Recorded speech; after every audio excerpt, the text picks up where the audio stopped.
दिल्ली के पास एक शहर है सिकंदराबाद।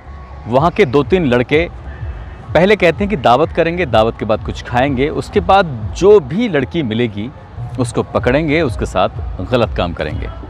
पहले से ही डिसाइड कर लिया था। पहले खाते हैं, पीते हैं, उसके बाद फिर निकल जाते हैं शहर सपाटे की ओर।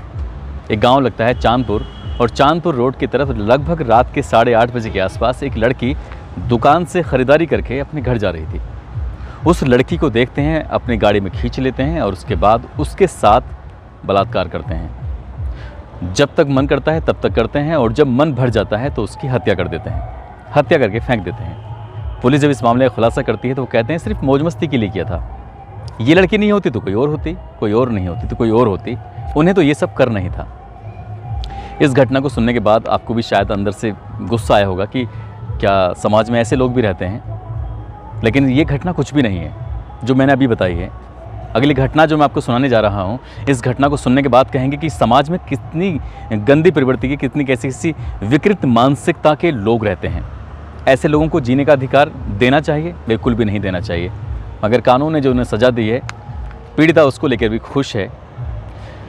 आदाब, नमस्कार, सत श्री अकाल। मैं उस्मान सैफ़ी। आज की जो सच्ची घटना मैं आपको सुनाने जा रहा हूँ, ये सच्ची घटना है पंजाब का एक शहर है लुधियाना।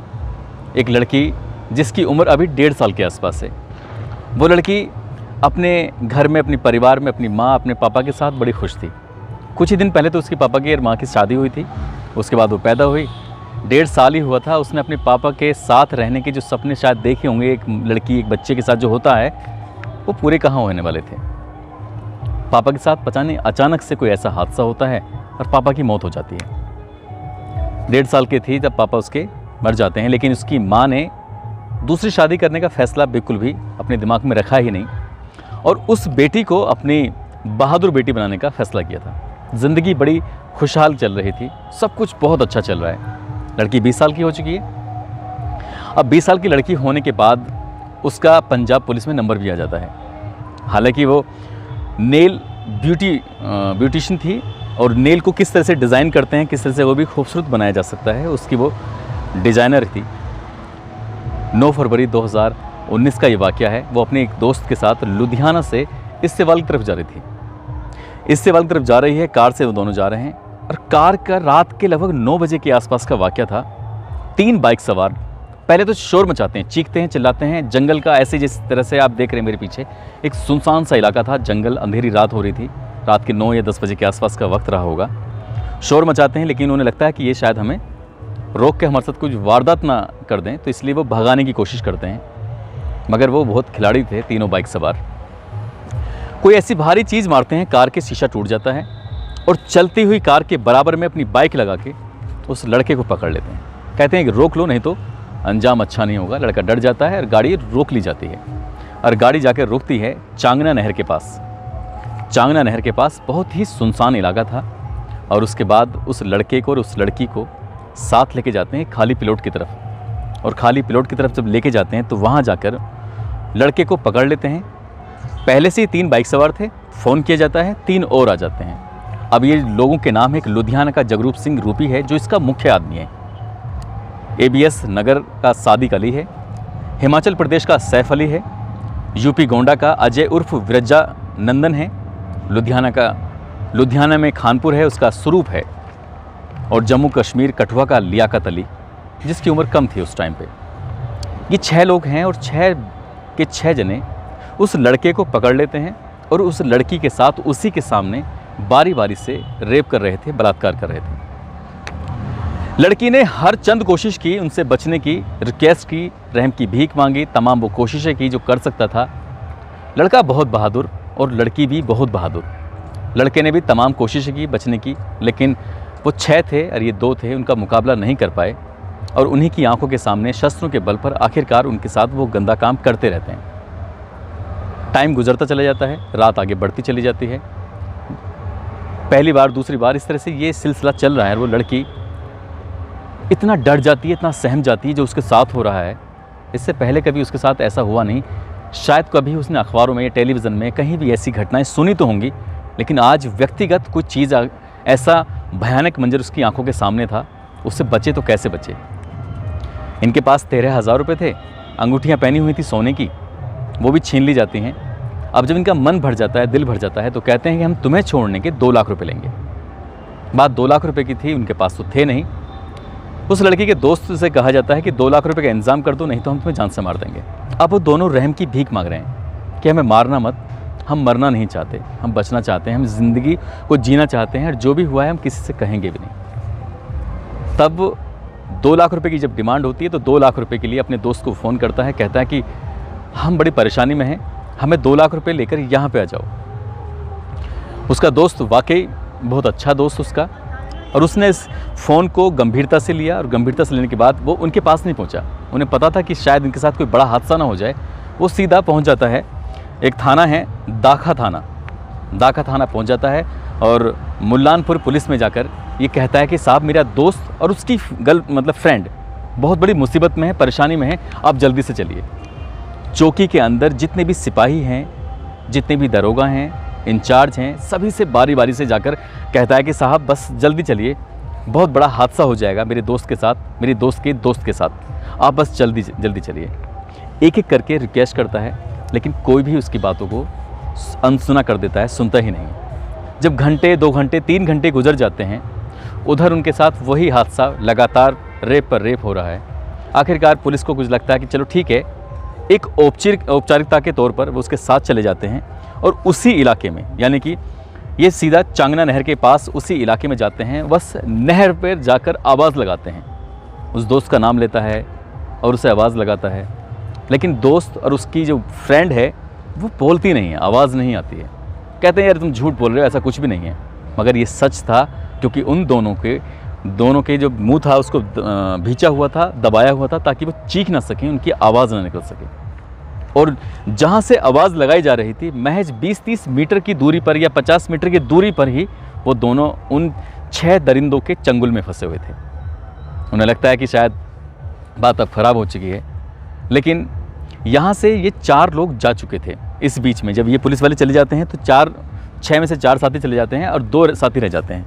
तो लड़का बहादुरी से उसके सर में, एक आरोपी के सर में एक बोतल मारता है, जिसने बैठ के वहाँ शराब पी थी, उन पर हमला करता है। जब वो अपने आप को दोनों घिरता हुआ देखते हैं, क्योंकि एक घायल हो चुका है और दूसरा ठीक था, तो यहाँ से लड़की और लड़का दोनों भाग जाते हैं। उन्हें मौका मिल जाता है भागने का।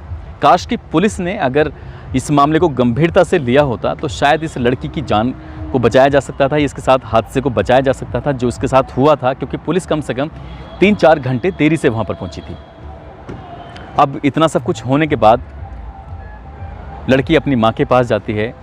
परिवार में कोई है ही नहीं, माँ और बेटी दोनों हैं। बचपन से बेटी को पाल रखा था, बेटी का पुलिस में नंबर भी आ गया था, लेकिन पुलिस की इस कार्यप्रणाली को देखने के बाद, सुनने के बाद उसने फैसला कर लिया था कि अब कभी ज़िंदगी में पुलिस की नौकरी तो करनी नहीं है। और वो सीधे जाते हैं पुलिस स्टेशन और जाकर वहाँ पर तहरीर देते हैं दाखा में, और पूरा जो मामला था, पूरी जो कहानी थी बयां करते हैं, और बयां करने के बाद कहते हैं कि साहब इसमें कुछ कार्रवाई करिए। जब ये बात सोशल मीडिया पर आती है, और हैरान करने वाली बात यह है कि उसका दोस्त जब दाखा पुलिस स्टेशन जाता है तो उसने उस फ़ोन की रिकॉर्डिंग भी सुनवाई थी। तब जाकर पुलिस चौकी इंचार्ज की आंखें खुलती हैं कि बात सब कुछ सही है, इसका मतलब लड़की का सचमुच अपहरण हुआ है, उसके साथ सचमुच कुछ गलत हुआ है। लेकिन फिर भी घटनास्थल पर जाकर औपचारिकताएं पूरी करके वापस चले जाते हैं।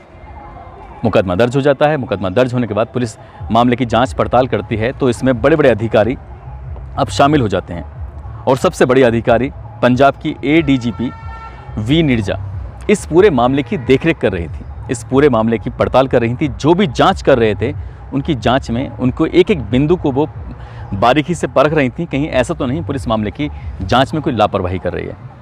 और उसके बाद तीसरे दिन ये आरोपी पकड़े जाते हैं, जिनमें जगरूप सिंह रूपी, सादिक अली, सैफ अली, अजय उर्फ ब्रजानंदन, स्वरूप, लियाकत अली जिसकी उम्र उस वक्त वो नाबालिग था, बाकी सब बालिग थे। मामला भी ये कोर्ट में पहुंच जाता है, और 4 अप्रैल 2019 को इस मामले की चार्जशीट लगकर थाने यानी कि कोर्ट पहुंच जाती है। फास्ट ट्रैक कोर्ट में ये मामला, इसकी सुनवाई शुरू हो जाती है। और इस बीच इस माँ बेटी के साथ जो ज़्यादती होती है वो अभी तक कुछ भी नहीं हुई थी। हर दिन के घर पे कोई ना कोई आपराधिक प्रवृत्ति का व्यक्ति पहुंचता था, धमकियां देते थे जान से मारने की। दोनों गवाह यानी कि दोनों दोस्तों को भी लगातार धमकी मिल रही थी, लेकिन लड़की ने कहा तो मैं तो मर तो उसी दिन चुकी थी, अब मेरे जीने का कोई फ़ायदा भी नहीं है। तब उसने इस लुधियाना शहर को छोड़ने का फैसला कर लिया और सीधा राजस्थान के जयपुर में जाकर कहीं रहने लगी। जब तारीखें पढ़ती थी तब वो मौके पर आया करती थी। उसकी माँ प्राइवेट स्कूल में नौकरी कर प्राइवेट टीचर वो रहकर अपनी बेटी की इसने पूरी ज़िंदगी परवरिश की थी। आज तक भी वो प्राइवेट टीचर के तौर पे अपने बच्चों को सीख देती है। और माँ ने ये फैसला किया था कि मेरी बेटी भले ही चाहे बचे या ना बचे, लेकिन हम इन आरोपियों को सजा दिलवाने से पीछे नहीं हटेंगे। लगातार इन्हें धमकी मिलती हैं।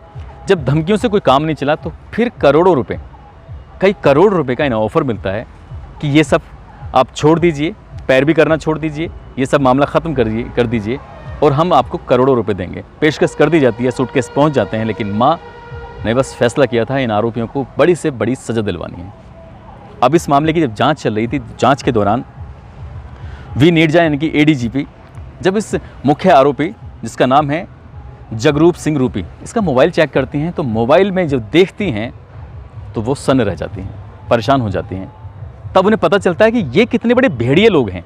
दरअसल इस जगरूप के मोबाइल में लगभग 12 लड़कियों के फोटोग्राफ्स, उनकी वीडियो थी जिनके साथ ये पहले से ही ऐसा काम कर चुके थे। अब वो लड़कियां नहीं थीं, ज़्यादातर की उम्र 45-50 साल यानी कि 60 साल तक की उम्र की वो महिलाएं थीं। उन सब के साथ इन्होंने ऐसा ही किया था, लगातार करते चले आ रहे थे। 15-16 का रिकॉर्ड तो उनके पास में था, मोबाइल में था। और इसी बात को उसने जब पुलिस ने सख्ती से पूछा तो स्वीकार कर लिया था। लेकिन इन जितनी भी महिलाओं के साथ ऐसा हुआ था, किसी भी महिला ने अपनी लोक लाज के चलते, अपनी शर्म के चलते, ऐसा ना हो समाज में ये बात पता चलेगी तो हम जी पाएंगे या नहीं जी पाएंगे, उन्होंने जाकर ये थाने में रिपोर्ट भी नहीं लिखवाई। इसीलिए ये सब 5 के 6 आरोपी लगातार न जाने कब से, हालांकि 2017 से बताया जा रहा है, तब से ये ऐसे ही घिनौना कृत्य कर रहे थे। मगर इस बेटी ने बहादुरी का परिचय दिया और उसके बाद ये मुकदमा भी लड़ा और इन बदमाशों की धमकियों से बिना डरे, बिना कुछ करे लगातार ये अपना ये पैरवी करती रही। और जोधपुर में रहकर इसने इस लड़ाई को लड़ा, इसकी माँ ने भी इस लड़ाई को लड़ा। मामला जब फास्ट ट्रैक कोर्ट में चलता है 3 साल लग जाते हैं, नाम की फास्ट ट्रैक कोर्ट है। 3 साल में जब फैसला आता है और फैसला सुनाने वाली विशेष सत्र हैं जो पोस्को एक्ट की हैं, रश्मि शर्मा इसमें फैसला सुनाती हैं। और जो 5 आरोपी हैं जो कि बालिग थे, इन बालिगों को ताउम्र तक जेल में रहने की सज़ा सुनाई जाती है। साथ ही 1-1 लाख रुपए अर्थदंड की सज़ा सुनाई जाती है। और जो इसमें नाबालिग था उस टाइम पे, अब तो खैर वो 20 साल का है, लियाकत अली, उसको 20 साल की सज़ा सुनाई जाती है और साथ ही 50,000 रुपये अर्थदंड उसको सुनाया जाता है। यदि ये जितना भी पैसा कलेक्ट होगा इन आरोपियों से, इस पैसे को, इस रुपये को इकट्ठा करके उस बेटी को दिया जाएगा जिस बेटी के साथ वो गलत काम हुआ था। दोस्तों, मैं एक बात हमेशा अपनी हर वीडियो के माध्यम से कहता हूँ, किसी भी बहन, किसी भी बेटी के साथ अगर कोई इस तरह का हादसा होता है तो वो शांत ना रहे, पहली ही बार में आवाज़ उठाए। आप गुड टच से लेकर बैड टच की जो सारी बातें आपको सिखाई जाती हैं, बताई जाती हैं, उसका ध्यान रखते हुए आपको ये बातें अपने परिवार, अपने परिचित, अपने निजी लोगों को या पुलिस में कहीं भी जाकर बतानी चाहिए। काश कि पहली ही महिला ने, इन 6 आरोपियों ने पहली ही महिला के साथ जो दरिंदगी की थी, उसने जाकर ये सब कहा होता, पुलिस से मदद मांगी होती तो शायद इस तरह का घिनौना अपराध ही कर ही नहीं पाते। ये लगभग 15वीं या 17वीं या 13वीं जो भी नंबर था इस लड़की का, इस लड़की ने इस लड़ाई को लड़ा और इस लड़ाई को लड़ते हुए अंजाम तक पहुंचाया। माँ को फ़ोन करके कहती है, माँ हम इन 3 सालों में कितना डर डर के जिए हैं, एक साए की तरह ऐसा लगता था कि दिन हो या रात हो कोई हमारा पीछा कर रहा है। अब मैं आपके साथ लुधियाना में वापस रह सकती हूँ और वैसे ही ज़िंदगी बिताने की कोशिश करूँगी जैसे पहले हुआ था। हालांकि ये सब कुछ भुलाया नहीं जा सकता, लेकिन फिर भी मैं उससे भुलाकर एक नई ज़िंदगी की शुरुआत करूँगी। क्योंकि जितने भी आरोपी हैं अब सब जेल जा चुके हैं, अब शायद खुली हवा में सांस लेने का वक्त आ चुका है। वो बहादुर बेटी को सैल्यूट तो बनता है, सलाम बनता है। उसने अपनी जान की परवाह किए बगैर न जाने कितनी ऐसी लड़कियों की ज़िंदगी को बचाया है जो आने वाले भविष्य में उनके साथ वो फिर से यही काम करते रहते, लेकिन शायद ही अब वो जेल से बाहर छूटें। मेरी कोर्ट से भी अपील है कि ये मामला अभी निचली अदालत में था, अब हाई कोर्ट, सुप्रीम कोर्ट जाएगा, तो कम से कम इन्हें इतनी ही सज़ा रहने दी जाए, ज़्यादा ना बढ़ाई जाए, लेकिन कम ना की जाए बिल्कुल भी, ताकि पूरी ज़िंदगी जेल में रहें तो इन्हें सबक मिल सके कि हाँ, गलत काम का गलत अंजाम हो जाए। दोस्तों, इस किस्से को, इस कहानी को सुनाने का उद्देश्य किसी को परेशान करना नहीं था, किसी का दिल दुखाना नहीं था, बल्कि आपको जागरूक करना है, आपको सचेत करना है। आप जहाँ भी रहें अपना ख्याल रखें, सुरक्षित रहें। जय हिंद, जय भारत।